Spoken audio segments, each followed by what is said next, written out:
Hello student. आज हम हमारा 13वां पाठ खान पान की बदलती तस्वीर पढ़ने जा रहे हैं। यह पाठ लेखक प्रयाग शुक्ल द्वारा लिखित प्रसिद्ध निबंध है। इस पाठ के विषय से ही हमें पता चलता है। पाठ का शीर्षक क्या है? भोजन के बारे में। खाना हमारे जीवन में महत्वपूर्ण ज़रूरतों में से एक है। हमारे जीवन में जो 3 आवश्यकता है, रोटी यानी कि खाना, कपड़ा और मकान यानी कि घर। इस पाठ के माध्यम से लेखक प्रयाग शुक्ल हमें भारत में खाने पीने की बदलती संस्कृति और आदतों के बारे में बताते हुए कह रहे हैं कि भारत के अलग अलग क्षेत्रों या राज्यों की विशेषता माने जाने वाले पकवानों का स्वाद अब भारत में हर घर में किसी भी कोने कोने में हम उठा सकते हैं। इसके साथ ही विदेशी संस्कृति का भी हमारे खान पान पर गहरा असर पड़ा है। इसके बहुत से कारण भी इस पाठ में बताए गए हैं। अब भारत में खान पान की एक मिली जुली संस्कृति देखी जा सकती है। बच्चों, खान पान शब्द 2 शब्दों से जोड़कर बना है। जैसे हम कहते हैं ना, भला बुरा, चलना फिरना, लंबा चौड़ा, कहा सुनी आदि शब्द हम बोलते समय सहज रूप से बोल देते हैं। उसी तरह से खान पान शब्द भी हम उपयोग में लाते हैं। तो इस पहले पैराग्राफ में लेखक हमें क्या कहते हैं, देखते हैं। पिछले 10-15 वर्षों में हमारे खान पान की संस्कृति में एक बड़ा बदलाव आया है। संस्कृति यानी कि परंपरा से चली आ रही पद्धति, उस पद्धति में बड़ा सा बदलाव आया है। इडली, डोसा, वड़ा सांभर, रसम अब केवल दक्षिण भारत तक सीमित नहीं है। ये उत्तर भारत के हर शहर में उपलब्ध है और अब तो उत्तर भारत की ढाबा संस्कृति लगभग पूरे देश में फैल चुकी है। अब आप कहीं भी हो, उत्तर भारतीय रोटी, दाल, साग आपको मिल ही जाएंगे। फास्ट फूड का चलन भी बड़े शहरों में खूब बड़ा है। फास्ट फूड यानी कि तुरंत बनने वाला खाना। इस फास्ट फूड में बर्गर, नूडल्स जैसी कई चीज़ें शामिल हैं। एक ज़माने में कुछ ही लोगों तक सीमित चाइनीज़ नूडल अब संभवतः किसी के लिए अजनबी नहीं रहे। 2 मिनट्स नूडल्स के पैकेट बंद रूप से कम बच्चे, बूढ़े सभी परिचित हो चुके हैं। इसी तरह नमकीन के कई स्थानीय प्रकार अभी तक भले मौजूद हो, लेकिन आलू चिप्स के कई विज्ञापित रूप तेजी से घर घर में अपनी जगह बनाते जा रहे हैं। तो यहाँ पे लेखक कहते हैं कि देश में हुई प्रगति की वजह से क्या हुआ है कि हमारे देश में भी भोजन की संस्कृति में बहुत बदलाव आया है। सबसे पहला बदलाव क्या है कि दक्षिण भारत के व्यंजन वड़ा, सांबार, इडली, डोसा जो केवल दक्षिण भारत में ही मिलते थे, पर अब ऐसा नहीं है। अब वह उत्तर भारत के शहरों में भी आसानी से मिल जाते हैं। इसी तरह उत्तर भारत में मशहूर ढाबा संस्कृति जो दक्षिण भारत में भी मिल जाते हैं।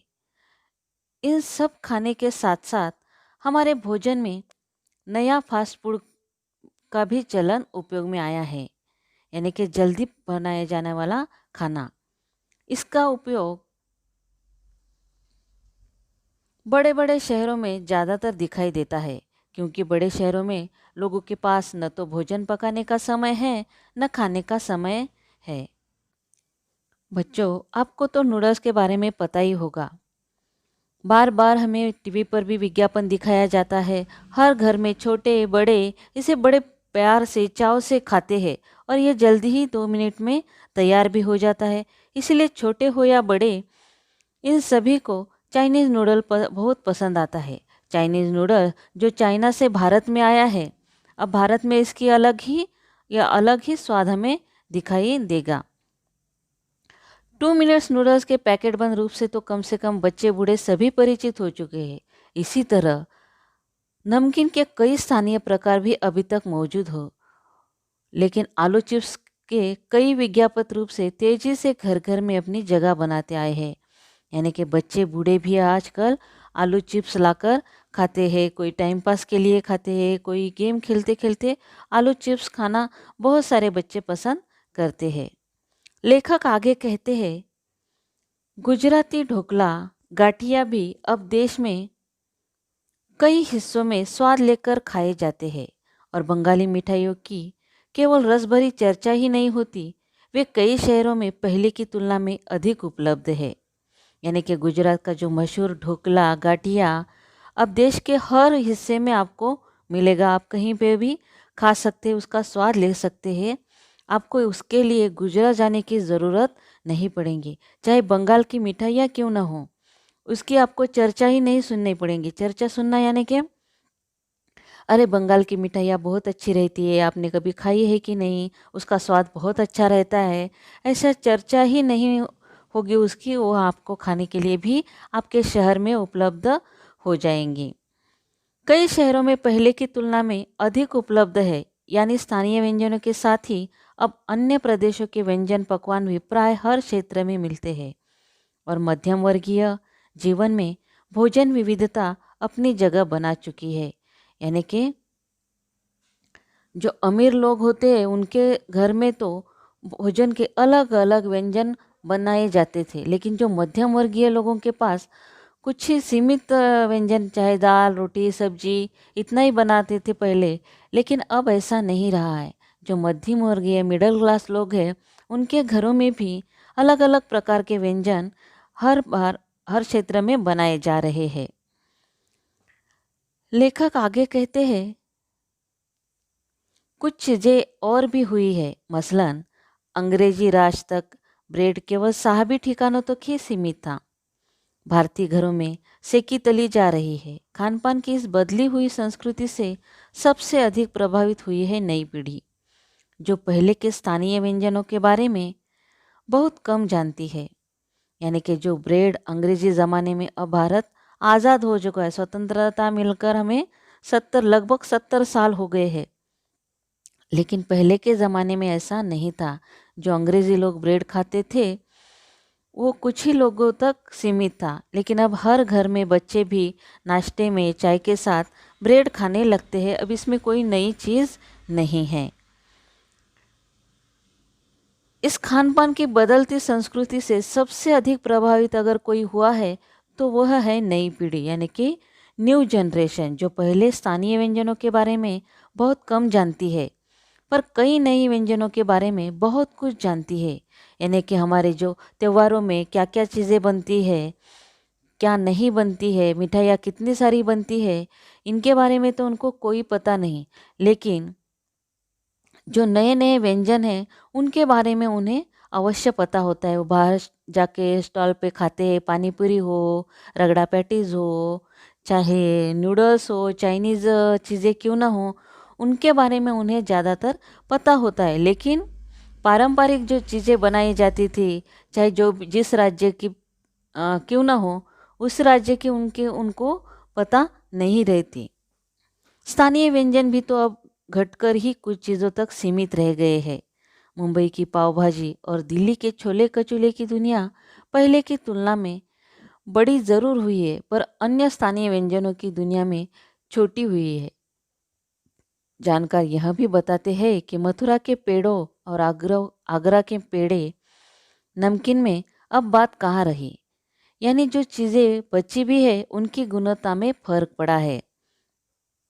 पहले जो था वो घी में पूरे शुद्ध तेल में, घी में चीज़ें बनाई जाती थी, शुद्धता क्वालिटी पहले अच्छी मिलती थी।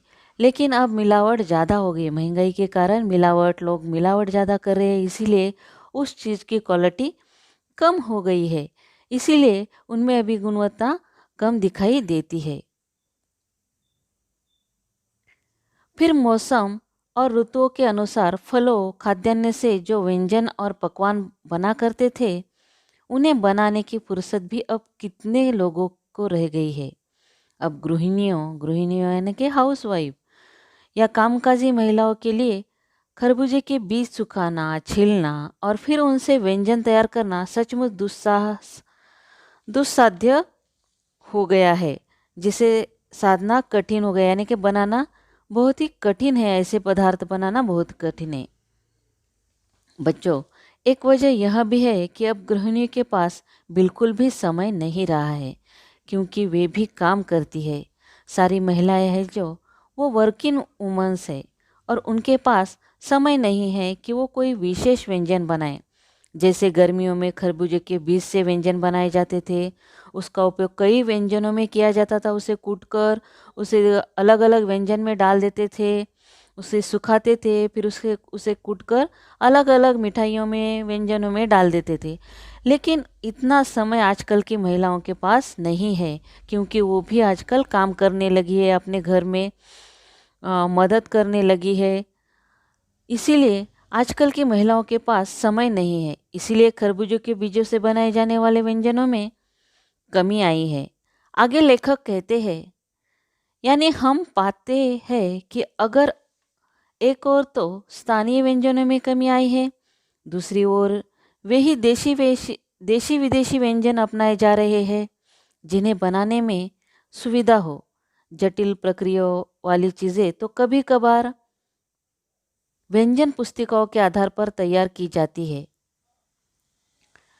देखो, यहाँ पे लेखक कहते हैं कि आसानी से पकाने वाले व्यंजन ही ज़्यादा बनाए जा रहे हैं। जैसे इडली बनाने का तरीका आपको पता होगा, आपकी मम्मी इडली बनाती होंगी तो पहले चावल भिगोना, दाल भिगोना पूरा दिन, फिर रात में उसको मिक्सर में घोल कर फिर बारीक कर देना, 2 दिन लगते थे। लेकिन अब इंस्टेंट इडली का पैकेट आता है, तो वही पैकेट खरीद लेते हैं लोग, और उसी से इडली बनाते हैं।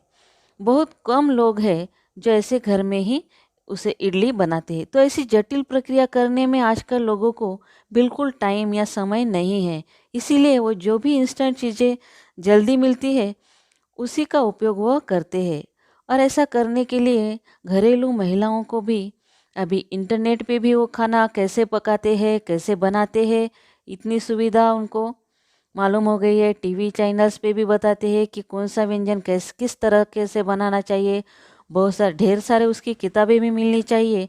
तो ये आसान हो गया है कि जल्दी से कौन सा खाना वह पका सकते हैं, बनाकर अपने परिवार को खिला सकते हैं।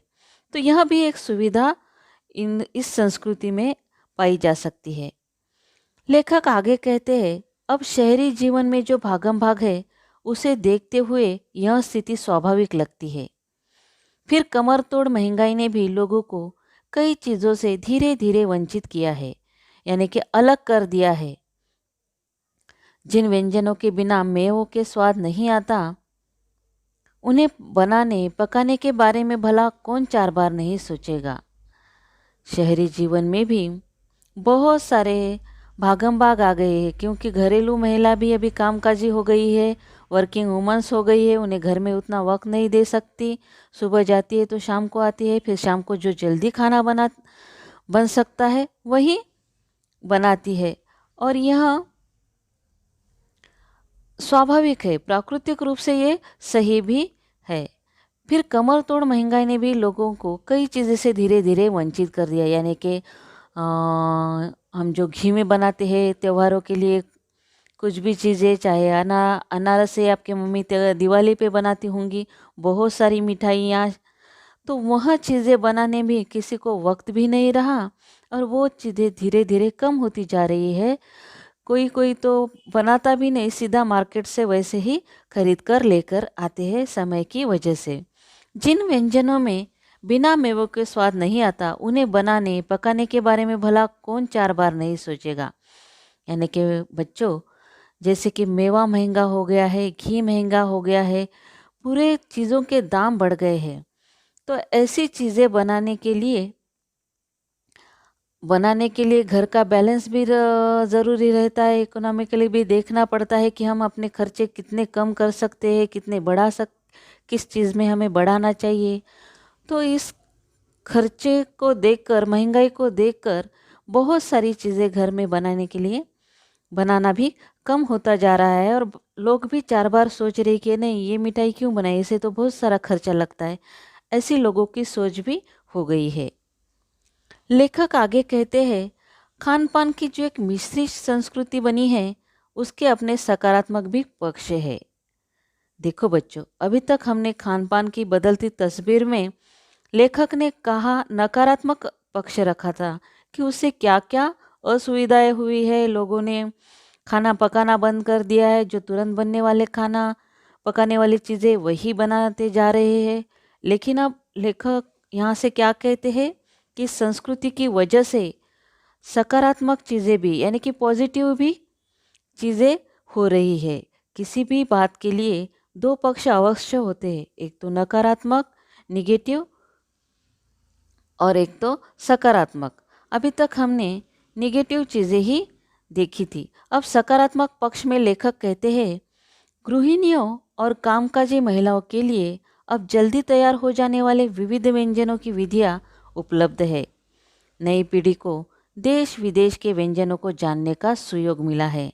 यानी कि इस संस्कृति ने नुकसान तो थोड़ा बहुत कर दिया है, लेकिन इसकी पॉजिटिव थिंकिंग भी बहुत है।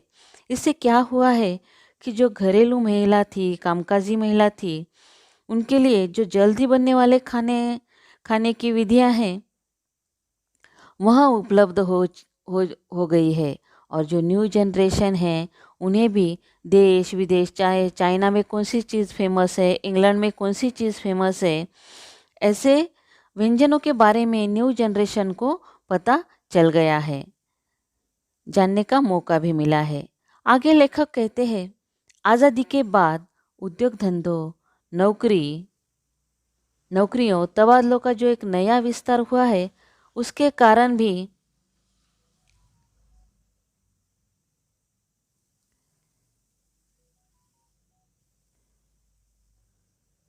खान पान की चीज़ें एक प्रदेश से दूसरे प्रदेश में पहुंची है। बड़े शहरों के स्कूलों में जब दोपहर की रिसेस के वक्त बच्चों के टिफ़िन खुलते हैं तो उनसे विभिन्न प्रदेशों के व्यंजनों की एक खुशबू आती है। बच्चों,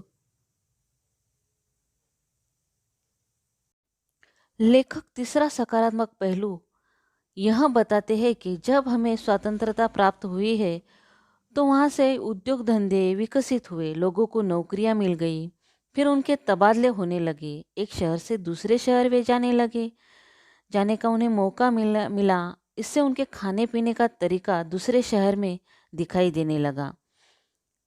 और जब वहाँ पे रिसेस यानी कि दोपहर की रिसेस होती है तो वहाँ पे विंटरवेल में एक दूसरे का टिफ़िन जब खोलते हैं तो दूसरे संस्कृति का, चाहे दक्षिण भारत का रहने दो स्टूडेंट्स, तो वो इडली वड़ा लाता है, महाराष्ट्रियन का रहने दो तो पूरन पोली, चाहे जो भी जिस राज्य का हो उस राज्य का वह टिफ़िन में अपना अपना खाना लेकर आता है। तो यह एक दूसरे को मिलजुल कर खाते हैं तो उनको पता चलता है कि उनके घर पर क्या बनता है, उनकी संस्कृति क्या है। इससे आपस में उनकी मेलजोल और बढ़ती है, वह संस्कृति और एकजुट होती दिखाई देती है। यह भी एक सकारात्मक पक्ष यहाँ पे लेखक ने हमें बताया है। लेखक आगे कहते हैं हम खान पान से भी एक दूसरे को जानते हैं। इस दृष्टि से देखें तो खान पान की एक नई संस्कृति में हमें राष्ट्रीय एकता के नए बीज भी मिल सकते हैं। बीज भली भांति तभी अंकुरित होंगे जब हम खान पान से जुड़ी हुई दूसरी चीज़ों की ओर भी ध्यान देंगे। मसलन हम उस बोली, बानी, वेशभूषा आदि को भी किसी न किसी रूप में ज़्यादा जानेंगे जो किसी खान पान विषय से जुड़ी है। यानी कि जब एक दूसरे से एक ही स्कूल में पढ़ेंगे तो उनके खाने पीने में विविधता दिखाई देंगी। इस प्रकार खान पान से भी हम एक दूसरे के बारे में जानेंगे और नई संस्कृति से राष्ट्रीय संस्कृति के बीच भी मिलेंगे। इसके अलावा लेखक कहते हैं कि हम दूसरे राज्य की बोली भाषा जानेंगे। भोजन को तो हम जान ही लेंगे, जान ही रहे हैं, मगर उनके राज्य की विविधता भी जानेंगे। उनकी वेशभूषा और उनकी वाणी, बोली, लैंग्वेज के बारे में हमें जानकारी प्राप्त होगी। और इसका प्रमुख कारण क्या होगा? भोजन ही होगा, क्योंकि हम एक दूसरे के साथ मिलजुल कर खाना खाएंगे तो एक दूसरे की संस्कृति के बारे में हमें जानने का मौका मिलेगा और इस यहीं से राष्ट्रीय बीज की उत्पत्ति भी होगी। आगे पाठ में लेखक कहते हैं इसी के साथ ध्यान देने की बात यह है कि स्थानीय व्यंजनों का पुनरुद्धार भी ज़रूरी है। जिन्हें अब एथनिक कहकर पुकारने का चलन बढ़ा है। स्थानीय व्यंजन यानी कि जिस राज्य में जो परंपरा रही थी उनकी बनाने की, उसका पुनरुद्धार होना ज़रूरी है। पुनरुद्धार यानी कि फिर से उसे बनाना चाहिए, फिर से वहाँ उसका प्रचार और प्रसार होना चाहिए। जिन्हें अब एथनिक कहकर पुकारने का चलन बढ़ा है, यानी कि वो पुराने ज़माने में खाते थे, पुराने ज़माने के लोग खाते हैं, ऐसा वहाँ कहकर बुलाते थे, ऐसा चलन बढ़ गया है। तो ऐसा नहीं होना चाहिए। स्थानीय व्यंजनों को भी फिर से बनाना आना चाहिए। अब ये स्थानीय व्यंजन कहाँ पर मिल रहे हैं? तो 5 सितारा होटलों के प्रचारार्थ ऐसे छोड़ देना नहीं चाहिए। 5 सितारा होटलों में वे मिलते रहे पर घरों बाज़ारों में गायब हो जा रहे हैं। तो यह दुर्भाग्य ही होगा। अच्छी तरह बनाई पकाई गई पूड़ियाँ, कचौड़ियाँ, जलेबियाँ अब बाज़ारों से गायब हो रही है। मौसमी सब्जियों से भरे हुए समोसे समोसे भी अब कहाँ मिलते हैं? यानी कि लेखक कहते हैं जो पारंपरिक चीज़ें थी, जो पहले से पुराने ज़माने से खाते थे लोग, तो वह केवल 5 सितारा होटलों में ही मिलते हैं। लेकिन ऐसा नहीं होना चाहिए, वो बाज़ारों में भी मिलनी चाहिए, सामान्य लोग भी उसे ले ले सके, ऐसे लोगों को भी खाना खाने के लिए उपलब्ध होनी चाहिए। अच्छी तरह बनाई गई पूड़ियाँ, कचौड़ियाँ, जलेबियाँ अब बाज़ारों से गायब हो रही है। यानी कि अच्छे तेल में, अच्छे घी में बनाई जाने वाली पूड़ियाँ, कचौड़ियाँ अब बाज़ार में दिखाई ही नहीं देती। मौसमी सब्जियों से भरे समोसे भी अब कहाँ मिलते हैं? मौसमी सब्जियों से यानी कि जो हम विंटर सीज़न में मेथी के आलू के समोसे बनाते थे। हर मौसम में जो सब्जी मिलती थी उससे समोसे बनाते थे, अलग अलग तरह के पदार्थ व्यंजन बनाते थे। लेकिन अब ऐसा नहीं रहा, ऐसा माहौल नहीं रहा। यह भी एक लेखक आगे कहते हैं, यह भी एक कड़वा सच है कि कई स्थानीय व्यंजनों को हमने तथाकथित आधुनिकता के चलते छोड़ दिया है और पश्चिम की नकल में बहुत सी ऐसी चीज़ें अपना ली है जो स्वाद, स्वास्थ्य और सरसता के मामले में हमारे बहुत अनुकूल है। यानी कि हमने कई बार ऐसा किया है कि फैशन यह पश्चिमी संस्कृति हमने उसकी नकल कर ली है, तो उसकी संस्कृति अपना ली है। ये भी नहीं सोचा कि इससे हमारे स्वास्थ्य पे क्या असर पड़ेगा, कौन सी चीज़ हमें खानी चाहिए और कौन सी चीज़ नहीं खानी चाहिए। एक फैशन हो गया, चलो सबके साथ खा लेते हैं, तो इसी का फिर बाद में यही अनुकरण लोग करते चले गए हैं। लेकिन लोगों ने ऐसा विचार नहीं किया कि यह हमारे स्वास्थ्य के लिए कितना फ़ायदेमंद है और कितना लाभदायक है और कितना नुकसान का दायक है। यह लोग सोचते नहीं है। ज़्यादा से ज़्यादा विदेशी व्यंजन वह पसंद कर रहे हैं। तो इससे हमें क्या क्या नुकसान हो रहे हैं, यह लेखक आगे कहते हैं, आज पूरे विश्व में मोटापे की बीमारी एक चिंताजनक रूप धारण करती जा रही है। इससे यह नुकसान हो रहा है कि लोगों की तबीयत पे, लोगों के स्वास्थ्य पे बहुत बुरा असर पड़ रहा है, जो कि उनकी तबीयत में मोटापा बहुत सारे लोगों के अंदर बढ़ गया है। समोसे जाकर खाते हैं, कचौरी जाकर खाते हैं, अपनी मनपसंद चीज़ जब भी मन ललचाया तो खाने निकल पड़ते हैं, चाहे पिज़्ज़ा हो, बर्गर हो, पाव भाजी हो, आप सभी को तो पता होगा। तो ऐसी चीज़ें खा लेते, लेकिन ऐसा नहीं सोचते कि इसका असर हमारे तबीयत पे, हमारी सेहत पे किस तरह पड़ सकता है और इससे हमारी सेहत को कितना नुकसान भी हो सकता है, ये भी हमें सोचना चाहिए। आगे लेखक कहते हैं,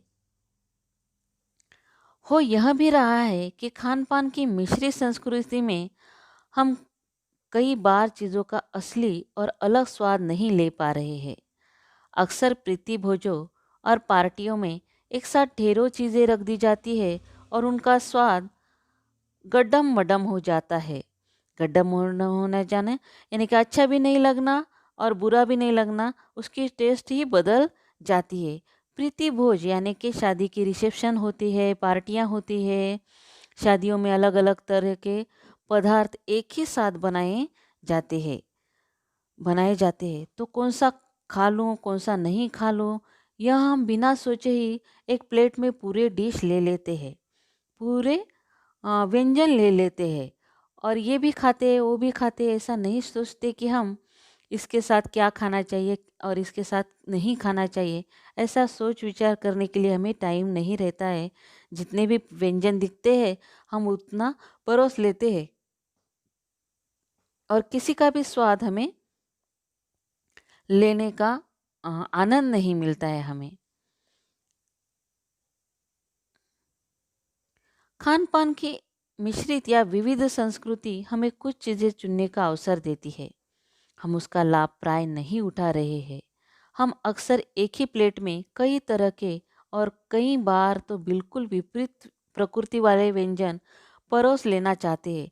जैसा हमारी मम्मी कहती है ना कि फिश के साथ यानी मांस के साथ दही नहीं खाना चाहिए, रात को दही नहीं खाना चाहिए, केले के साथ दही नहीं खाना चाहिए। ऐसी जो विपरीत चीज़ें हैं वो हमारी नानी दादी बताती है। तो ऐसी जो चीज़ें एक साथ नहीं खानी चाहिए जिससे सेहत को तकलीफ होती होगी। लेकिन हम आजकल यह भूलते जा रहे हैं और प्लेट में सारे व्यंजन परोस ले जा रहे हैं। इसलिए ऐसा लगता है कि खान पान की जो मिश्रित विविध संस्कृति बनी है वह अभी और अधिक विकसित होने वाली है। लेखक कहते हैं कि इस मिश्रित संस्कृति की वजह से हम किसी भी एक व्यंजन का स्वाद नहीं ले पाते हैं, क्योंकि अक्सर प्रीति भोजन में शादियों में बहुत सारे व्यंजन बनाए जाते हैं और लोग इतने सारे व्यंजन खा नहीं पाते, उनका स्वाद भी बराबर ले नहीं पाते, इसलिए वे किसी भी व्यंजन का आनंद नहीं उठा सकते हैं। अंत में लेखक लिखते हैं कि विकसित होती मिश्रित संस्कृति को हमें हमेशा जांचते रहना चाहिए कि इस नए विकसित खान पान की संस्कृति से हमें अलग अलग तरीके से क्या फ़ायदा है, क्या नुकसान है, यह देखना हमारे शरीर के लिए, हमारे सेहत के लिए क्या लाभदायक है या फिर किसी एक विशुद्ध व्यंजन का पूर्णतः लाभ स्वाद हम ले पा रहे या नहीं। इस प्रकार विकसित संस्कृति हमारे लिए लाभदायक भी, यह भी हमें सोचना पड़ेगा। इस प्रकार विकसित संस्कृति हमारे लिए कितनी लाभदायक हो सकती है और हानिकारक भी, तो ये हमारे ऊपर है कि हम इस संस्कृति का लाभ किस तरह उठा सकते हैं। तो आज हमने यह खान पान की बदलती संस्कृति, यह सुंदर सा पाठ यहाँ पे पढ़ा। आशा है ये पाठ आपको अवश्य समझ में आया होगा। लाइक कीजिए, सब्सक्राइब कीजिए। धन्यवाद।